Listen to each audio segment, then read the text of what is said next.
Good morning friends, आप सभी को। पिछले क्लास में हम लोग कंसेप्ट नंबर 11 तक देखे थे। आज हम लोग कंसेप्ट नंबर 12 से देखेंगे। तो आइए।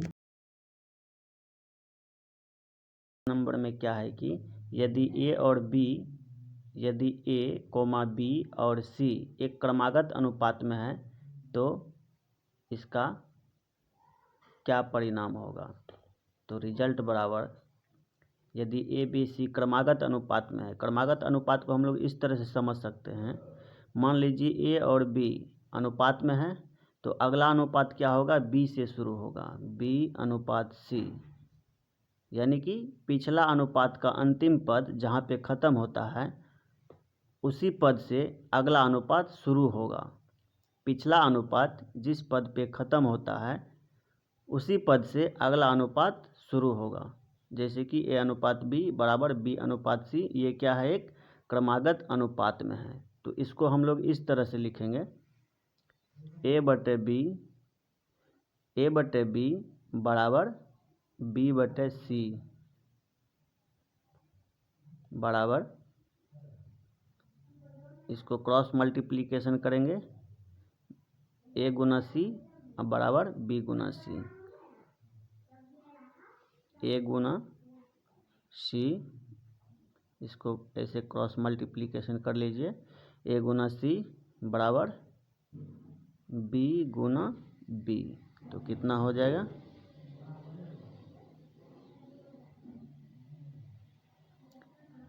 कितना हो जाएगा, बी स्क्वायर हो जाएगा इधर, तो बी स्क्वायर को इधर ले आएंगे, कितना हो जाएगा, ए गुना सी,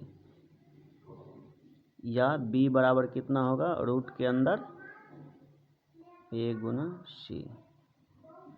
तो कंसेप्ट निकल के क्या आया, बी बराबर रूट अंडर ए गुना सी। वितता अनुपात या क्रमागत अनुपात को जानने के लिए आइए एक नोट लिखते हैं। नोट में क्या है, क्रमागत रेशियो का मतलब होता है कि पिछला अनुपात जिस संख्या पे खत्म हो उसी संख्या से अगला अनुपात शुरू हो।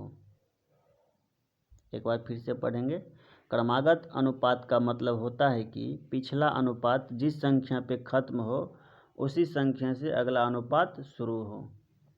अब उम्मीद है कि आप लोग क्रमागत अनुपात को अच्छे से समझ पाए होंगे।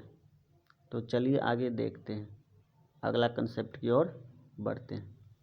अभी हम लोग कंसेप्ट नंबर 12 देखें तो उसी के आधार पर यह सवाल आया है। सवाल ये है कि यदि 8, x और 50 एक क्रमागत अनुपात में हैं तो x का मान क्या होगा। तो आइए कंसेप्ट की सहायता से हम लोग इसे हल करेंगे। क्रमागत संख्या है क्या, 8, x और 50। तो कंसेप्ट ये था, ए बटे बी बराबर बी बटे सी। यहाँ पर हम लोग इसी फार्मूला में इसको बैठाएंगे। तो ए के जगह पर क्या आएगा, इसको हम लोग 8 को ए मान लेंगे, इसको बी और 50 को सी। तो आइए बैठाते हैं इसमें, ए के जगह 8 बटे बी के जगह x बराबर बी के जगह फिर x आएगा, यहाँ पे 50। अब क्या करना है, क्रॉस मल्टीप्लिकेशन। दो गो भिन्न बराबर है तो क्रॉस मल्टीप्लिकेशन का मदद लेंगे। फिर x को x से गुना कर देंगे, कितना होगा, x स्क्वायर। फिर 8 को 50 से कितना हो जाएगा, 8 पंचे 40, 1 0 400। फिर स्क्वायर है तो स्क्वायर जैसे ही हटेगा इधर रूट आ जाएगा, कितना हो जाएगा, रूट के अंदर 400। इसका वर्गमूल करने पर कितना आएगा, 400 का वर्गमूल 20, क्योंकि 20 से 20 को अगर हम गुना करते हैं तो 400 आता है, इसीलिए x का वर्गमूल एक क्वेश्चन और देखेंगे, 8 और 18 का मध्यानुपाती क्या होगा। तो मध्यानुपाती का फॉर्मूला क्या लिखाए थे, मध्यानुपाती बराबर रूट अंडर ए बी। तो ए की जगह 8 और बी की जगह 18 को रखेंगे, रूट अंडर 8 गुना 18 कितना होगा, 2 गुना 2 गुना 2। फिर 9 का कितना होगा, 2 गुना 9। तो 2 का कितना जोड़ा लगा, 1 2।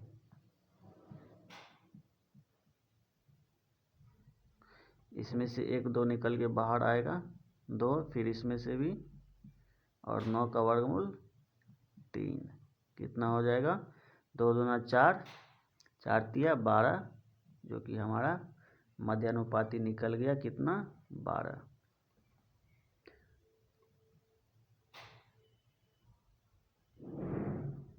आइए एक और सवाल देखते हैं।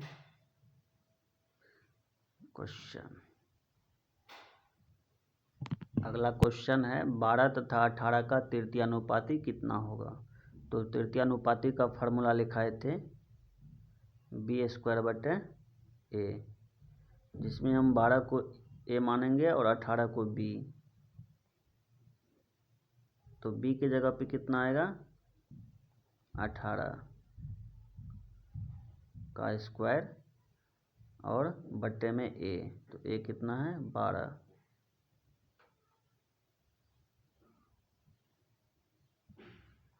फिर 18 का जब हम स्क्वायर करेंगे तो कितना होगा, 324 बट्टे में 12।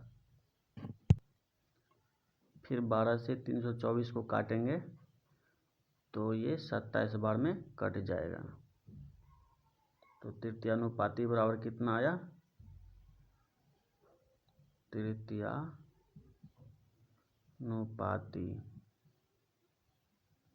बराबर 27।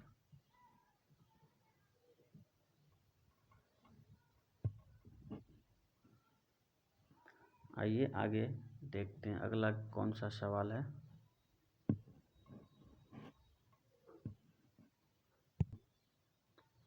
तो फाइनली आंसर निकल के कितना आया, 27। आइए एक और सवाल देखते हैं। क्वेश्चन क्या है, 189, 273 और 153 का चतुर्थानुपाती क्या होगा। तो चतुर्थानुपाती निकालने का क्या फॉर्मूला बताए थे, b गुना c बटे a। तो b की जगह पे हम लोग 273 को रखेंगे, 273 गुना c के जगह पे 153 और a की जगह पे 189। फिर ये ऊपर नीचे कटेगा तो काट देंगे, ये 21 से कटेगा, 21 से 9 बार में, और ये 21 से 13 बार में। फिर ये 9 से कटेगा 153 कितना बार में, 17 बार में। 17 नमा 153, बचा कितना, 13 और 17, 13 गुना 17 बराबर 221, जो कि हमारा आंसर है। आइए एक और सवाल आप लोगों के सामने है। क्वेश्चन है, 3, 4 और 9 के चौथे अनुपातिक और 2 एवं 98 के बीच मध्यानुपातिक का अनुपात क्या होगा। तो आइए, 3, 4, 9 का चौथा अनुपातिक यानी कि चतुर्थानुपाती। चतुर्थानुपाती का फॉर्मूला क्या होता है, b गुना c बटे a। और क्या पूछ रहा है, मध्यानुपातिक। मध्यानुपातिक का फॉर्मूला क्या होता है, root under A B.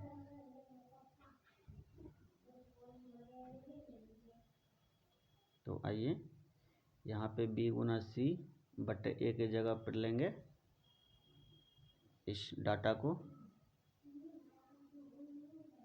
B की जगह पे 4 आएगा, 4 गुना 9 बटे, सी की जगह पे 3 आएगा और 3 से कटेगा ये 9, 3 बार में बचेगा कितना 12। फिर इधर मध्यानुपातिक है, 2 और 98 है तो रूट अंडर 2 गुना 98। फिर इसका वर्गमूल कर लेंगे, कितना होगा 2 गुना 7 गुना 7, 7 दूना 14, 14 सत्ते 98। इस तरह से हम इसका वर्गमूल करेंगे। 2 जोड़ा में है तो 1 बाहर आएगा, 7 भी जोड़ा में है तो 1 बाहर आएगा। 2 गुना 7 कितना हुआ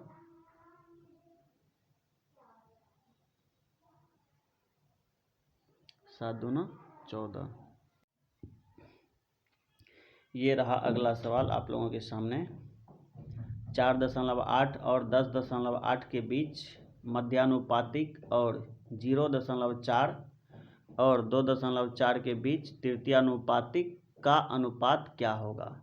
यानी कि इसमें मध्यानुपातिक और तृतीयानुपातिक का अनुपात पूछ रहा है। तो आइए सबसे पहले 4.8 और 10.8 को हम लोग ए और बी मान लेते हैं और मध्यानुपातिक के फार्मूला में इसको सेट करते हैं। तो मध्यानुपातिक का फार्मूला था रूट अंडर ए बी।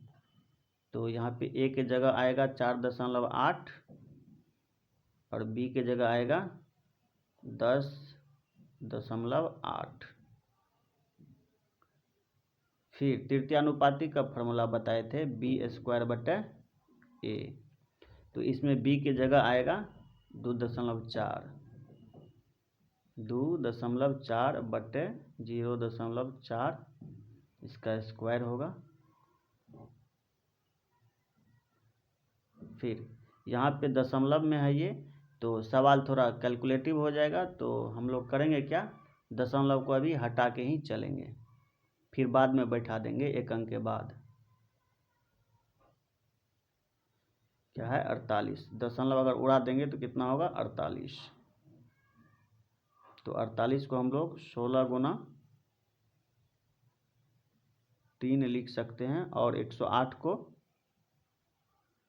36 गुना 3 लिख सकते हैं। अनुपात में 2.4 गुना 2.4 बटे में 0.4। यहाँ पे एक अंक के बाद दशमलव था तो यहाँ भी हम लोग एक अंक के बाद दशमलव देंगे और यहाँ पर भी। अब इसका वर्गमूल करेंगे, 16 का वर्गमूल 4, यहाँ पे एक 0.3 है और यहाँ पर भी 0.3 है, तो 2 गो है तो एगो निकल के बाहर आएगा, कितना होगा 0.3। और 36 का वर्गमूल कितना होगा 6। अनुपात अब यहाँ देखेंगे ये 0.4 से ये कटेगा तो काट देंगे, कट रहा है कितना बार में 4 छके 24, 6 बार में कट गया। अब कितना होगा 2.4 गुना 6। फिर कटेगा तो यहाँ भी काट देंगे, 6 से ही कट रहा है और 3 से 0.3 से 2.4 कटेगा 8 बार में, और ये 4 से ये 8 भी कट जाएगा, एक बार में ये कटेगा 2 बार में ये कटेगा, कितना हो जाएगा 1:8, जो कि हमारा फाइनली आंसर है। कितना आंसर आया 1:8। आइए अगला सवाल क्या कहता है देखते हैं। इधर कितना है 12 और इधर 14, तो दोनों का अनुपात कर देंगे, कितना आएगा 12:14। कट के कितना होगा 2 से कटेगा, 2 छके 12, 2 सत्ते 14। फाइनली आंसर कितना होगा 6:7।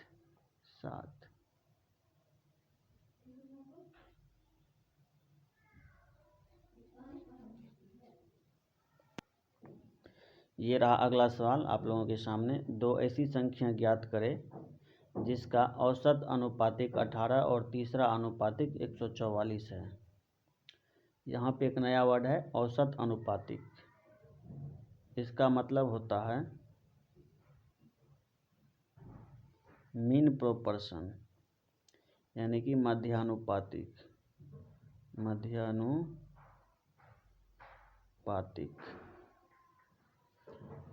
अब इसका मतलब समझ गए, मीन प्रोपोर्शन मध्यानुपातिक।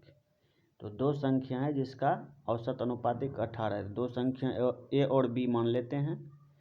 माना दो संख्या ए और बी का मध्यानुपातिक क्या होगा, √AB बराबर 18। कितना हो जाएगा, AB बराबर, इधर से रूट हटेगा तो 18 का स्क्वायर, AB बराबर 324। तो A बराबर कितना हो जाएगा, 324/B। इसको मान लेते हैं समीकरण 1। फिर इधर क्या कह रहा है, तीसरा अनुपात B² बराबर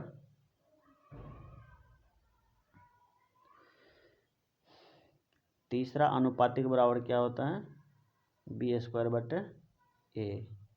बराबर कितना है, 144।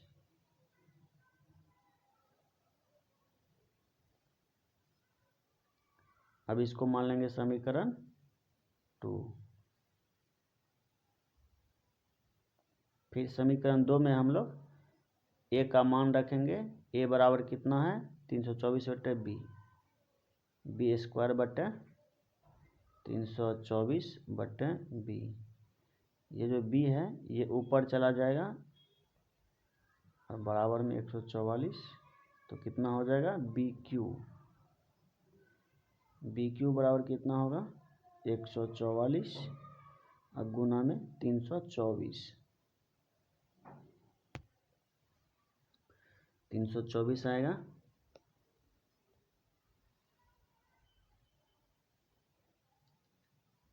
फिर क्यूब को हटाएंगे तो इधर क्या हो जाएगा, B बराबर रूट के अंदर आएगा ये 144 और गुना में 324। B बराबर कितना होगा, 144 को लिख सकते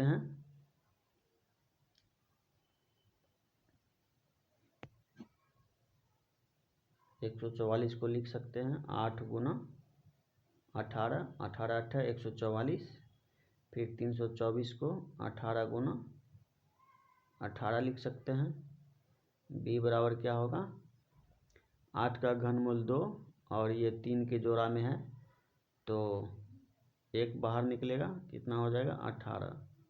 तो B बराबर क्या होगा, 18 दूना 36, जो कि हमारा फाइनली आंसर है। B का मान कितना निकला, 36। अब हमको A का मान निकालना है। तो समीकरण 1 में हम B का मान रखेंगे। यहाँ पे 1 है, A बराबर कितना है, 324/B का मान 36। और ये 36 से कटेगा, कितना बार में, तो 9 बार में। A बराबर 9 और B बराबर 36, जो कि हमारा फाइनली क्या है, आंसर है। इसको हम लोग इस तरह से लिख सकते हैं, A बराबर 9 और B बराबर 36। आज का क्लास हम लोग यहीं तक रखेंगे, फिर मिलते हैं अगले क्लास में। एक बार फिर से आप लोगों को धन्यवाद वीडियो में एंड तक बने रहने के लिए।